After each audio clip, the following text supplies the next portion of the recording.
Hi everyone, welcome back to my Old Master Oil Painting Copy series. So today's piece is something very special to me. If you're a fan of the Raphaelite art, I'm sure this painting feels very familiar to you.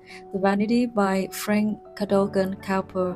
For me, it's one of the most beautiful and striking examples of the Raphaelite spirit, romantic, symbolic, and full of emotion.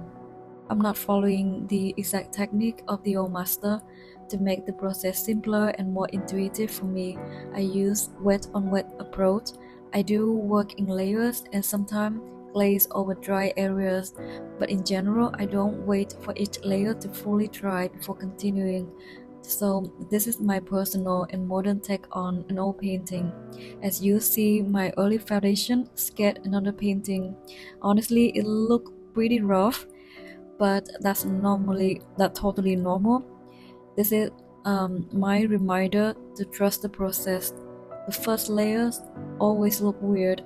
It's easy to get discouraged, but don't worry, oil paint is a forgiving medium. You can always adjust and build up from there. First layer is just about blocking in the main color shapes. After letting it dry a bit, about 2 or 3 days, I come back and start refining the forms. I don't have a strict formula. I actually paint very intuitively, constantly adjusting until it feels right. Later layers are where I start defining shadows more clearly, adding saturation and richness, especially on the face.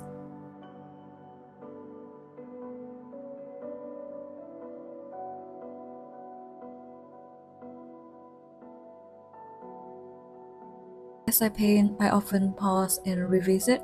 I don't just show the parts that I go smoothly, I want to show the mistake too and how I fix them. That's such an important part of painting. Light and proportion shift as you build up layers, so it's very essential to review your work regularly. Like in this piece, I realize her eyes are misaligned, a bit off track. The left eyes are too high, so I adjust it downward, and these corrections are part of the process. One thing I learned from doing all master copies is how important color transitions are, especially in portrait painting. Without these subtle shifts, the face can look flat or boring. Even within warm areas like the cheek, there's different kinds of warmth.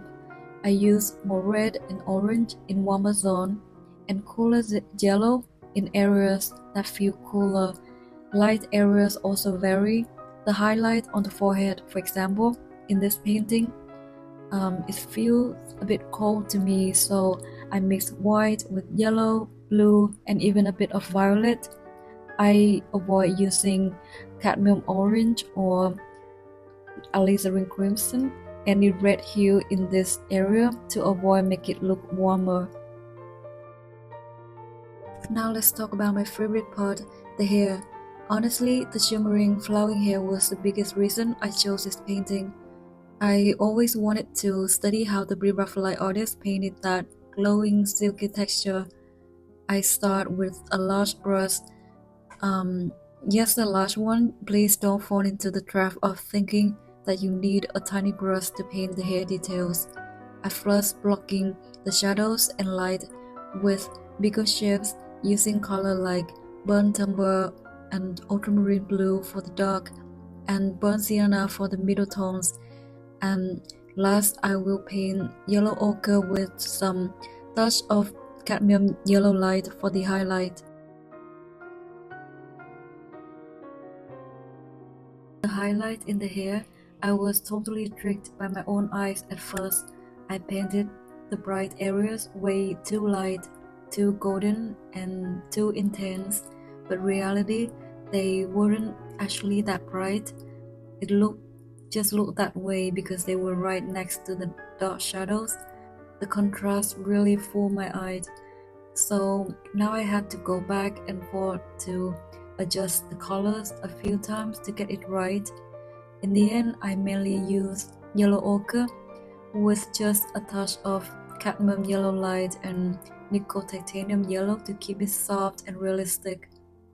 And when it came to paint the fine hair strands on top, I still use a large brush, not a tiny detail brush. That's really important. I just gently drag the brush to let the stroke suggest the hair naturally. And the most important thing is that enjoy the brush stroke. Um, yeah, I just want to feel it, and when I really connect with the movement of the brush, the whole process become much more fun and alive. Finally, the crown and the favorite decoration. While there was a lot, the painting is incredibly detailed, and that regal pattern really adds to the noble, queenly aura of the figure. But I decided not to go too deep into that section. Since I'm focusing mainly on the portrait and hair, I treated this part more loosely, just enough to bring life and color to the piece without trying to copy every single detail, because it would be very overwhelmed. Because in the end, painting should bring you joy. We're not here to stress out, we're here to learn, to explore, and to enjoy every brushstroke.